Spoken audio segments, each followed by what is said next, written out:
আসসালামু আলাইকুম। আপনাদের সবাইকে স্বাগত জানাচ্ছি এখনকার আন্তর্জাতিক সংবাদে। শুরুতেই সংবাদ শিরোনাম। ক্ষমতায় গেলে তরুণ তরুণীদের সামরিক প্রশিক্ষণ দেবে জামায়াত। শুক্রবার নির্বাচনী ইশতেহার ঘোষণা করবে বিএনপি।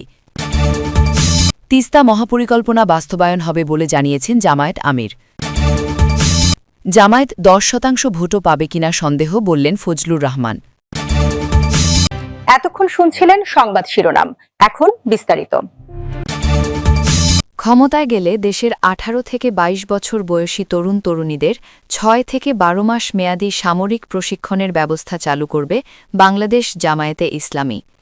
একই সঙ্গে সামরিক বাহিনীর প্রতিরক্ষা গবেষণা ও উন্নয়ন কার্যক্রম সমন্বিতভাবে এগিয়ে নেওয়ার জন্য একটি জাতীয় সামরিক গবেষণা প্রতিষ্ঠান স্থাপন করার প্রতিশ্রুতি দিয়েছে দলটি। আসন্ন ত্রয়োদশ জাতীয় সংসদ নির্বাচন সামনে রেখে ঘোষিত নির্বাচনী ইশতেহারের কার্যকর প্রতিরক্ষা দেশের স্বাধীনতার পূর্বশর্ত অংশে এ প্রতিশ্রুতি দিয়েছে জামায়াত। বুধবার 4 ফেব্রুয়ারি সন্ধ্যায় রাজধানীর বনানীর হোটেল শেরাটনে এ ইশতেহার ঘোষণা করা হয়। দলটির আমির ডাক্তার শফিকুর রহমান ইশতেহার ঘোষণা করেন। ইশতেহারে সামরিক খাত নিয়ে 9টি পয়েন্টে বিভিন্ন প্রতিশ্রুতি দিয়েছে জামায়াত। সেগুলোর মধ্যে রয়েছে জাতীয় প্রতিরক্ষা নীতি প্রণয়ন, বর্তমান বিশ্ব ব্যবস্থা ও যুগের প্রতিরক্ষা বাস্তবতা সামনে রেখে দেশের সব প্রতিরক্ষা অংশীজনের সাথে সমন্বয় করে একটি যুগোপযোগী জাতীয় প্রতিরক্ষা নীতি প্রণয়ন করা হবে। নতুন মিলিটারি ডকট্রিন তৈরির বিষয়ে বলা হয়েছে, জাতীয় প্রতিরক্ষা নীতিমালার আলোকে পুরনো ভিশন 2030 আধুনিকায়ন ও সময়োপযোগী করে ভিশন 2040 তৈরি করা হবে। বাংলাদেশ সামরিক বাহিনীর প্রতিরক্ষা গবেষণা ও উন্নয়ন কার্যক্রম সমন্বিতভাবে এগিয়ে নেওয়ার জন্য একটি জাতীয় সামরিক গবেষণা প্রতিষ্ঠান স্থাপন করা হবে।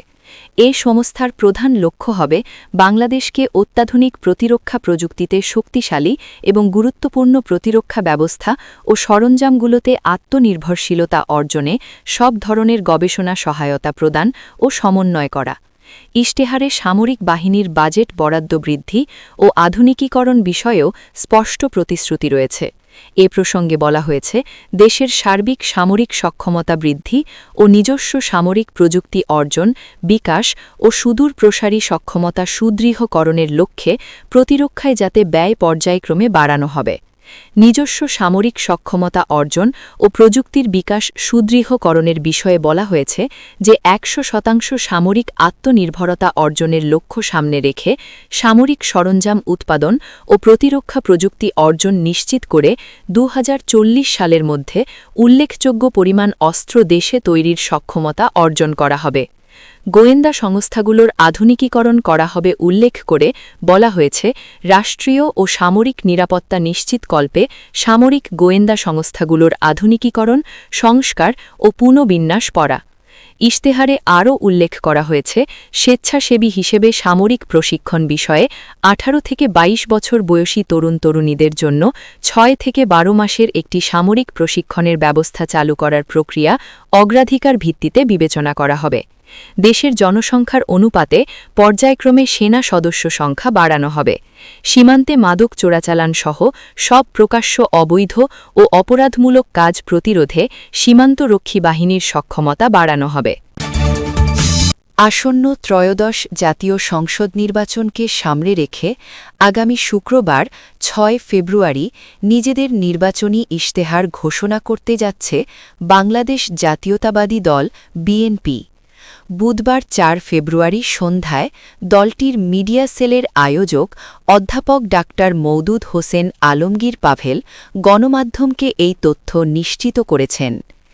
এর আগে এক সংবাদ সম্মেলনে বিএনপির কেন্দ্রীয় নির্বাচন পরিচালনা কমিটির মুখপাত্র ও বিএনপি চেয়ারপারসনের রাজনৈতিক উপদেষ্টা মাহদি আমিন জানান, ইশতেহার তৈরির কাজ ইতিমধ্যে গুছিয়ে আনা হয়েছে।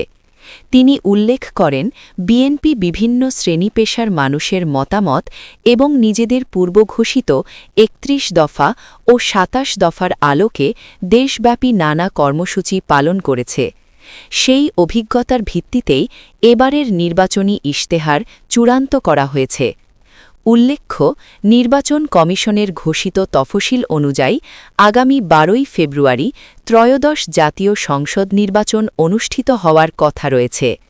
দলটির ইশতেহারে রাষ্ট্র সংস্কার ও জনকল্যাণমূলক কি বিশেষ দিক থাকছে তা নিয়ে রাজনৈতিক মহলে ব্যাপক আগ্রহ তৈরি হয়েছে। আসন্ন ত্রয়োদশ জাতীয় সংসদ নির্বাচনে জয়ী হয়ে সরকার গঠন করতে পারলে উত্তরবঙ্গে প্রথম তিস্তা পরিকল্পনা বাস্তবায়নের ঘোষণা দিয়েছেন বাংলাদেশ জামাতে ইসলামীর আমির ডাক্তার শফিকুর রহমান।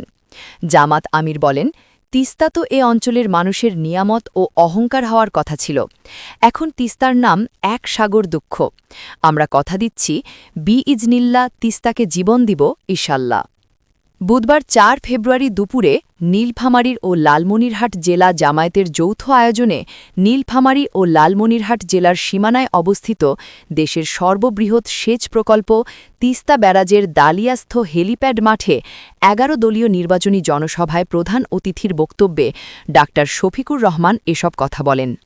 কুড়িগ্রামের জনসভা শেষে দুপুর ১টা ৩৫ জামাত এ আমির হেলিকপ্টার যোগে ডালিয়ায় অবতরণ করেন।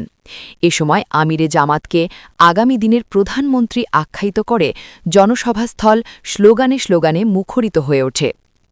আমিরে জামাত বলেন, তিস্তার আর কঙ্কাল আর মরুভূমি থাকবে না, তিস্তা হবে উত্তরবঙ্গের অর্থনীতির কেন্দ্রবিন্দু ইনশাআল্লাহ।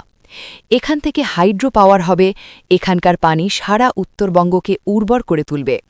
আর নদী ভাঙনের কবলে পড়ে বছরের পর বছর হাজার হাজার পরিবারকে নিঃস্ব হতে হবে না। আমরা কথা দিচ্ছি যে কোনো মূল্যে তিস্তা মহাপরিকল্পনা বাস্তবায়ন হবে। কারো লাল চোখ আমরা পরোয়া করব না। আমার দেশ আগে, এ দেশের জনগণের স্বার্থ আগে। আমরা কারো স্বার্থে আঘাত দেব না, কিন্তু আমাদের স্বার্থে কেউ এসে বাগড়া দেবে তা আমরা মেনে নিব না। এ সময় আমিরে জামাত জনসভায় উপস্থিত সকলকে ২ হাত মজবুত করে ১২ দলের সাথে হাতে হাত রেখে থাকার আহ্বান জানিয়ে বলেন, ১২ তারিখের পর ১৩ তারিখ হবে একটা নতুন সূর্য। আমিরে জামাত আরও বলেন, তোরা তো পালাক্রমে দেশ শাসন করলি, তা আমার দেশটাকে দেশ হিসেবে গড়লি না কেন? প্রশ্ন তুলে তিনি বলেন, এ দেশের মানুষ তোমাদের দেখেছে ভাই, অনেক দেখেছে। এবার একটু বিশ্রামে যাও, এবার আমাদেরকে একটু সুযোগ দাও। আমরা কথা দিচ্ছি, আমরা বসন্তের কোকিল নই, আমরা ইহজগতের বন্ধু, আর পরজগতে আল্লাহর কাছে বলি সেখানেও আমাদের বন্ধু বানিয়ে রাখিও। তিনি জামাত বলেন, এই অঞ্চলের বুড়িমারি স্থলবন্দর আধুনিকায়ন। এটি আধুনিকায়ন হলে বাংলাদেশই লাভবান হবে। এরপর আছে বুড়িমারি হয়ে লালমনিরহাট হয়ে রংপুর পর্যন্ত ৪ লেনের রাস্তা। আমি রাস্তা নিয়ে ঘুরেছি, মাঝে মাঝে মনে হয়েছে এটি রাস্তা না সাগর, শুধু ঢেউ খেলতে থাকে। অসুস্থ রোগীর যান এখানেই কবজ হয়ে যায়। কিন্তু কেন? উত্তরবঙ্গ কি কারো সৎমায়ের সন্তান? প্রশ্ন রেখে বলেন, একে অবজ্ঞা ও উপেক্ষা করতে হবে।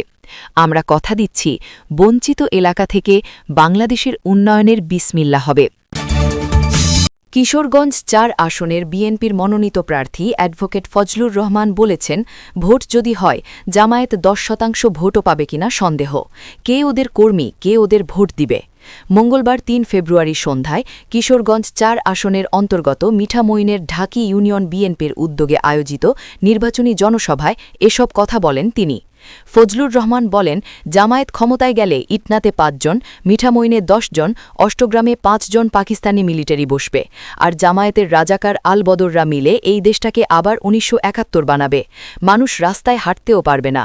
তিনি আরও বলেন, এই দেশের মা বোনের ইজ্জাত থাকবে না। আল্লাহর দোহাই লাগে, আমারে ভোট দিয়েন না, কিন্তু এদের ভোট দিয়ে দেশটাকে পাকিস্তান বানায়েন না। এদের চেয়ে খারাপ মানুষ এই দুনিয়াতে জন্ম নেয় নাই। জামায়াত নেতাকর্মীদের আচরণ নিয়ে ক্ষোভ প্রকাশ করে বিএনপির এই প্রার্থী বলেন, ওরা বলে তারেক রহমান প্রধানমন্ত্রী হবে, আবার তাদের ডাকসুর ভিপি বলে তারেক রহমানকে লাথি মেরে দিশ ছাড়া করবে। এত বেয়াদব মানুষ হয় কিভাবে? এই বেয়াদবি, বেতমিজ, বেইমানি এই শব্দগুলো জামায়াতের জন্যই ডিকশনারিতে আছে। নির্বাচনী প্রচারে ধর্মকে ব্যবহার করার অভিযোগ তুলে ফজলুর রহমান বলেন, প্রথমে বোরকা পরা কিছু মহিলা দিয়ে শিশুদের বিস্কুপ চকলেট দেয়, পরে মায়েদের বলে ভোট দিলে বেহেশতের টিকিট পাওয়া যাবে। বেহেশতের টিকিট দেওয়ার মালিক আল্লাহ। মানুষ হয়ে আল্লাহ সাজার চেষ্টা করলে তার জায়গা জাহান্নামে।